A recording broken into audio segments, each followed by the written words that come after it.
Hello बच्चों, कैसे हैं आप लोग। बच्चों आज हम लोग बात करेंगे एल्केन की प्रिपरेशन के बारे में। इसके पिछली क्लास में पूरा जनरल डिस्कस किया था।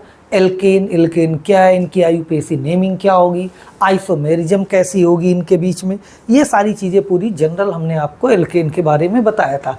आज बात करेंगे इसकी रिएक्शन कि एल्केन किन किन मेथड से आप बना सकते हैं।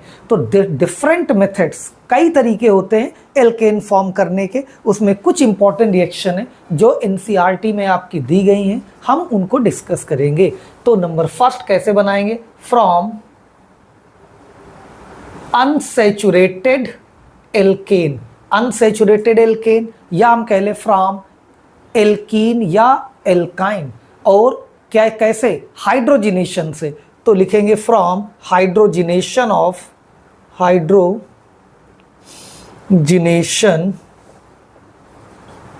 Hydrogenation of alkene and alkyne. Alkene and alkyne hydrogenation. Hydrogenation का मतलब होता है एडिशन ऑफ हाइड्रोजन। देखिए, जितने कार्बन का आप एल्कीन लेंगे, suppose CH2 double bond CH2 in presence of निकल, प्लेटिनम और पैलेडियम, क्या होगा देखिए यहाँ ध्यान से, एक बॉन्ड ब्रेक होगा और आपका एक हाइड्रोजन इस कार्बन से और दूसरा हाइड्रोजन इस कार्बन से एडिशन हो जाएगा और ये बन जाएगा ईथेन, यानी एल्केन बन जाएगा।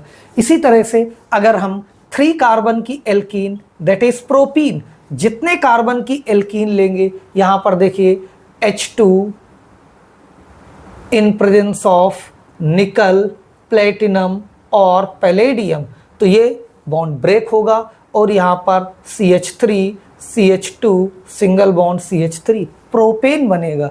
राइट डाउन, इसको नोट करें, ध्यान रहे जितने कार्बन का एल्केन लेंगे जितने कार्बन का एल्कीन लेंगे उतने कार्बन का एल्केन बनेगा। राइट डाउन, इसको नोट कर लें।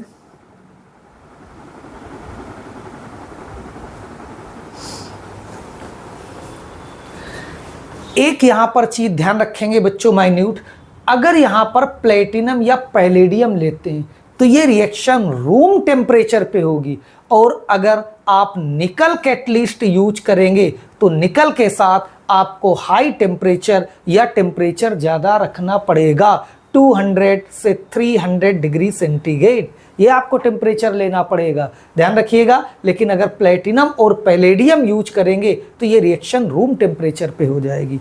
आइए आगे बात करते हैं। यहाँ पर हम एल्काइन भी ले सकते हैं, जैसे आपने एल्कीन लिया, अगर हम 3 कार्बन की एल्काइन लेते और इसका हाइड्रोजिनेशन करते निकल, प्लेटिनम या पैलेडियम में, देखिए ये बॉन्ड ब्रेक होगा तो पहले बनेगी एल्कीन और इसके बाद अभी ये रिएक्शन यहाँ पर स्टॉप नहीं होगी, ये रुकेगी नहीं। क्यों? क्योंकि आपने यहाँ पर यूज किया है निकल, प्लेटिनम या पैलेडियम, तो ये भी बॉन्ड ब्रेक होगा और फाइनल प्रोडक्ट बनेगा 3 carbon propane. Write down, note करें। तो यहाँ पर एल्कीन और एल्काइन दोनों ले सकते हो, इसका रिडक्शन करेंगे या हाइड्रोजिनेशन, रिडक्शन नहीं हाइड्रोजिनेशन। हाइड्रोजिनेशन का मतलब है एडिशन ऑफ हाइड्रोजन। ये देखिए अनसैचुरेटेड कंपाउंड है, डबल और ट्रिपल बॉन्ड है, और अनसैचुरेटेड कंपाउंड में क्या होता है, यहाँ पर एडिशन रिएक्शन होती है। तो सिंपली बॉन्ड ब्रेक होगा, एक हाइड्रोजन इससे और एक इससे अगल बगल जहाँ पर डबल बॉन्ड है दोनों कार्बन से ऐड होके अगला कंपाउंड बनाएगा, तो यह है हाइड्रोजिनेशन। तो इसको बोलेंगे हाइड्रोजिनेशन।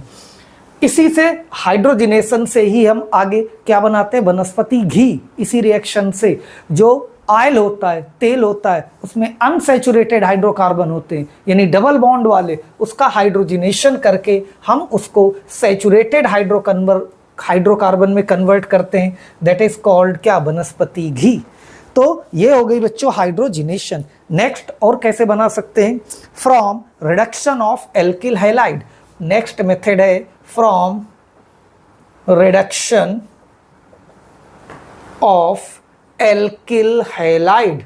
ध्यान दो बच्चों, from reduction of alkyl halide. ये देखिए एल्किल हैलाइड का मतलब हमने जनरल में यहाँ पर लिया RX, इसका क्या करना है, रिडक्शन, रिड्यूसिंग एजेंट यहाँ पर जिंक और HCl ले सकते हैं, सेम कार्बन का एल्केन बन जाएगा और HX निकल जाएगा। सपोज यहाँ पर ले लेते CH3Cl, एक कार्बन का हैलाइड, इसका रिडक्शन करेंगे जिंक और HCl से, तो ये सेम कार्बन यानी 1 कार्बन का एल्केन, दैट इज मीथेन, ये बनेगा।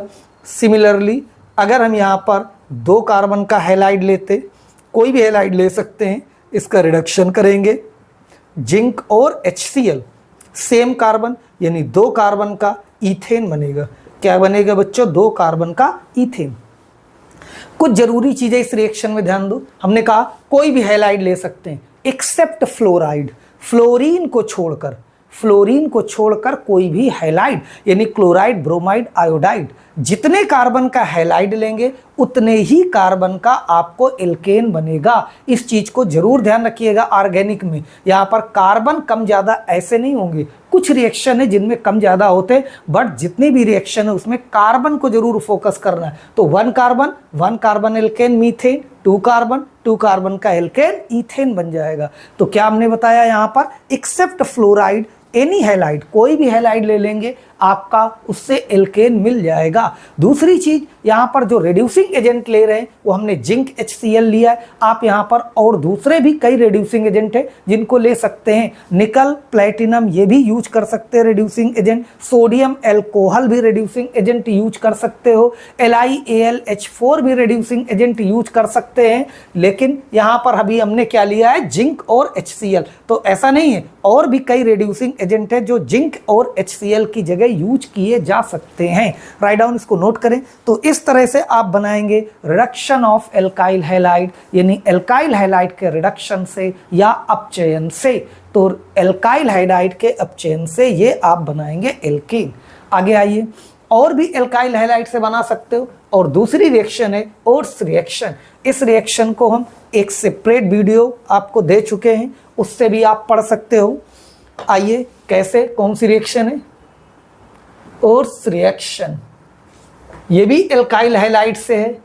क्या बताया था, write down, when 2 moles of alkyl halide reacts with sodium metal in presence of dry ether to form alkane। देखिए क्या बताया, when, ये देखिए एल्काइल हैलाइड, ये देखिए R, कोई भी एल्काइल हैलाइड हो सकता है, यहाँ पर Br plus 2Na, 2 moles of alkyl halide लेना है। तो इस तरह से ये देखिए यहाँ पर Br ले लें, ये जनरल रिएक्शन है तो हम यहाँ पर हैलाइड भी ले सकते हैं। इस तरह से RX और क्या 2Na सोडियम मेटल, ये देखिए बच्चों 2NaX निकल जाएगा in presence of dry ether, तो ये बन जाएगा R और R, ये 2NaX निकल जाएगा, ये बन गया एल्केन। अब यहाँ पर देखिए सपोज क्या ले लेते, CH3Br और 2Na plus CH3Br in presence of dry ether, तो ये देखिए क्या निकल जाएगा 2NaBr और ये बन जाएगा आपका ईथेन। इस रिएक्शन से 1 कार्बन का मीथेन नहीं बनेगा, NaBr, इस कार्बन से आप मीथेन नहीं बना सकते हैं। और अगर आप 2 कार्बन का ब्रोमाइड ले लें या हैलाइड ले लें कोई भी, तो इस तरह से ये देखिए एथिल ब्रोमाइड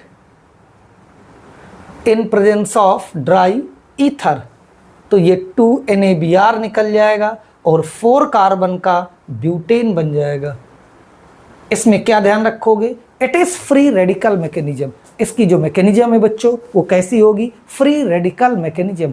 और इस रिएक्शन में क्या खास बात है जो आपको ध्यान रखना है, इससे आप केवल even number of carbon atom के ही एल्केन बना सकते हैं, like ethane, butane, hexane, octane, जो even number of carbon atom के एल्केन है वो आप केवल बनाएंगे। इससे जो आड नंबर ऑफ एल्केन होंगे वो आप नहीं फॉर्म करेंगे, जैसे प्रोपेन, पेंटेन, 3 कार्बन, 5 कार्बन, तो आड नंबर ऑफ कार्बन एटम वाले एल्केन इससे नहीं बनेंगे। रीजन क्या है, अगर आपसे कह दिया जाए, यहाँ पर एक क्वेश्चन दे दिया जाए क्या कि when methyl bromide and ethyl bromide are treated with sodium metal in presence of ether।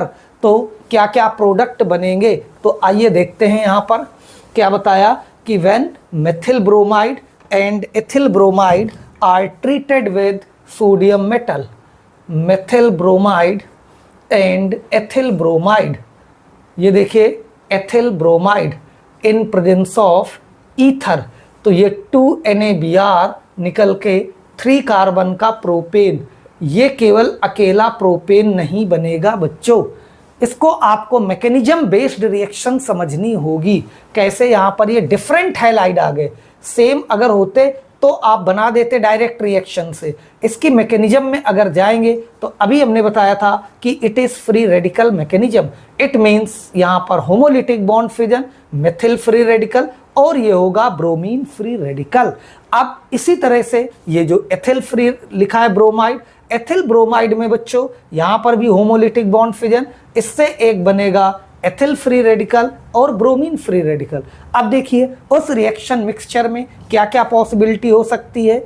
हो सकता है 2 CH3 फ्री रेडिकल आपस में मिलकर 2 कार्बन का ईथेन फॉर्म कर दें, या ये भी पॉसिबिलिटी हो सकती है कि एक मेथिल रेडिकल और एक एथिल रेडिकल, ये दोनों मिलकर क्या कर देंगे, 3 कार्बन का प्रोपेन बना देंगे। या ये भी आपकी पॉसिबिलिटी हो सकती है कि 2 एथिल फ्री रेडिकल ये आपस में मिलकर क्या 4 कार्बन का ब्यूटेन बना देंगे। बच्चों ये देखिए, तो यहाँ पर क्या है, ईथेन, प्रोपेन और ब्यूटेन तीनों का क्या मिलेगा, मिक्सचर मिलेगा। एक कोई अकेला कंपाउंड नहीं मिलेगा, तीनों का मिक्सचर मिलेगा। इसीलिए यहाँ पर हम odd number of carbon atom के जो एल्केन है उनको अवॉइड करेंगे, उनको इस मेथड से नहीं बनाएंगे, क्योंकि यहाँ पर ये क्या मिलेगा, मिक्सचर मिलेगा। इसलिए ये रिएक्शन केवल even number of carbon atom के जो एल्केन है उन्हीं की प्रिपरेशन के लिए सुटेबल रिएक्शन है। तो ये तो हो गई बच्चों बात किसकी, वुड्स रिएक्शन। ये भी एल्काइल हैलाइड से, तो एल्काइल हैलाइड से 2 तरीके से आप एल्केन फॉर्म कर सकते हो। एक तो रिडक्शन से बताया कि आप हैलाइड का रिडक्शन कर दें एनी रिड्यूसिंग एजेंट, किसी भी रिड्यूसिंग एजेंट की प्रेजेंस में, और दूसरा वुड्स रिएक्शन से। आइए नेक्स्ट और भी कैसे एल्केन बना सकते हो। नेक्स्ट है फ्रॉम डीकार्बोक्सिलेशन। क्या है नेक्स्ट प्रिपरेशन है, from decarboxylation. Decarboxylation of sodium salt of acid, sodium salt of acid, इससे बना सकते हैं। इससे कैसे बनेगा, देखिए सबसे पहले सोडियम साल्ट, तो सोडियम साल्ट कैसे बनाएंगे, साल्ट क्या होता है, किसी भी एसिड और बेस की रिएक्शन करने से। बच्चों अगर हम यहाँ पर 2 कार्बन का एसिड ले लें, इसकी NaOH, सोडियम साल्ट बनाना है तो NaOH से रिएक्शन कर दो, ये बन जाएगा सोडियम एसीटेट और प्लस वाटर, ये बन गया सोडियम साल्ट ऑफ एसिड। इस सोडियम साल्ट ऑफ एसिड को किससे रिएक्ट कराएंगे, soda lime, reacts with soda lime, और सोडा लाइम होता है तुम्हारा क्या, NaOH और CaO का मिक्सचर होता है, ये होता है पूरा। बट इसका जो रिएक्टिंग पार्ट है वो केवल NaOH होता है, ये पूरा सोडा लाइम होता है, लेकिन रिएक्टिंग पार्ट ओनली NaOH। तो ये देखिए यहाँ पर ये आपका Na2CO3 निकल जाएगा और CH4 मीथेन बन जाएगा, Na2CO3। डीकार्बोक्सिलेशन का मतलब होता है रिमूवल ऑफ CO2। डी का मतलब क्या होता है, रिमूवल, किसी चीज का निकलना। डीकार्बोक्सिलेशन, कार्बोक्सिलेशन का मतलब है रिमूवल ऑफ CO2, तो CO2 इस सोडियम कार्बोनेट के फॉर्म में निकलेगा, ये बन गया मीथेन। यहाँ पर क्या खास बात है, जो प्रोडक्ट बनेगा वो बच्चों कैसा होगा, 1 carbon less than parent compound. देखिए पेरेंट कंपाउंड में कितने कार्बन है, 2, और आपका जो एल्केन बन रहा वो 1 कार्बन कम होकर बन रहा मीथेन, यानी 1 कार्बन के एल्केन बनेगा। अगर हमें यहाँ पर 2 कार्बन का एल्केन ईथेन बनाना है तो फिर यहाँ पर इधर 1 कार्बन आपको बढ़ाना पड़ेगा, फिर लेना पड़ेगा सोडियम प्रोपेनोएट।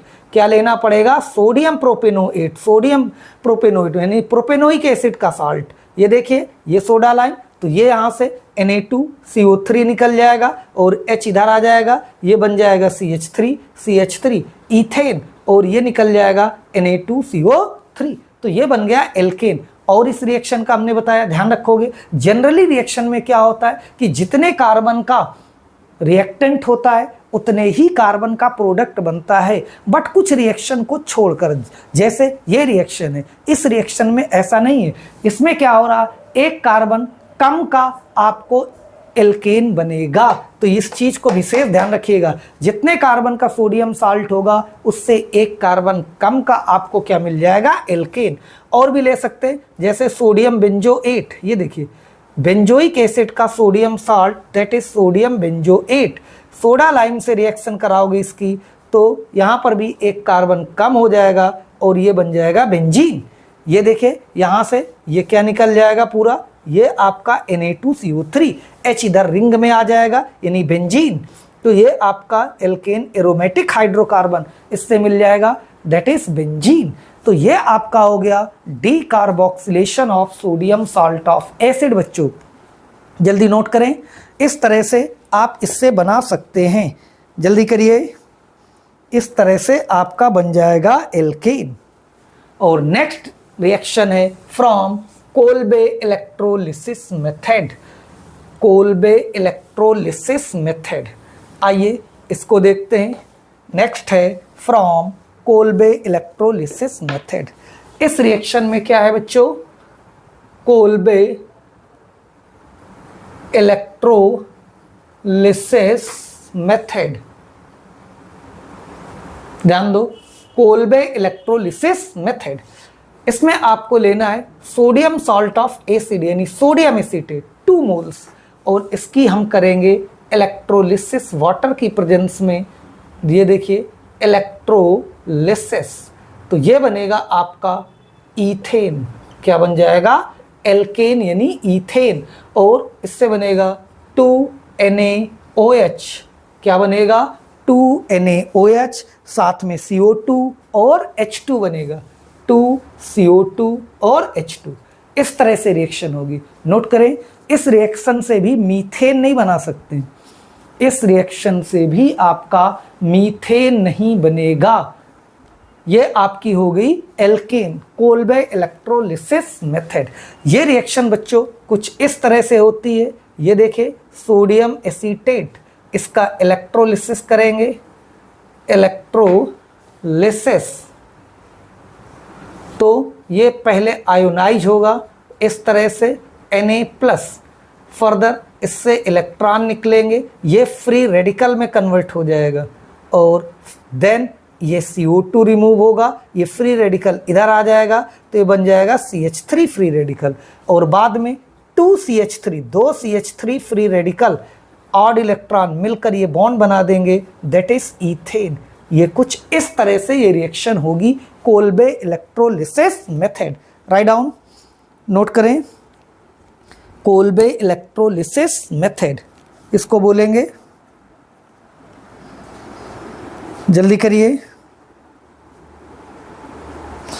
इस रिएक्शन में बच्चों एनोड में एल्केन बनता है और कैथोड में हाइड्रोजन लिबरेट होगा।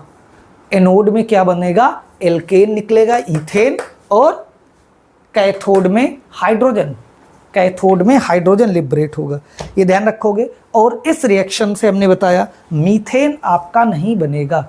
तो ये तो हो गई बात प्रिपरेशन ऑफ एल्केन। वैसे एल्केन की और भी कई तरीके हैं एल्केन बनाने के, ऐसा नहीं कि केवल इतनी रिएक्शन बताई यही है, और भी कई तरीके से आप एल्केन बना सकते हैं, बट वो आपके सिलेबस में नहीं है। हम इसलिए केवल आपके सिलेबस में यानी जो NCERT में दिया गया है केवल हम उसको फॉलो कर रहे हैं। तो अभी आप फिलहाल इतनी रिएक्शन करिए ये प्रिपरेशन की, और इसकी अगर कुछ ज़रूरत पड़ी तो फिर वो बाद में अलग से डिस्कस कर लेंगे। तो ये तो बात हो गई प्रिपरेशन की। आज की क्लास बच्चों यहीं तक रखेंगे। नेक्स्ट क्लास में इसकी इंपॉर्टेंट प्रॉपर्टीज हैं, कुछ फिजिकल प्रॉपर्टीज और कुछ केमिकल प्रॉपर्टीज, वो डिस्कस करेंगे। तो मिलते हैं नेक्स्ट क्लास में, इसको नोट कर लें। तब तक ओके बाय।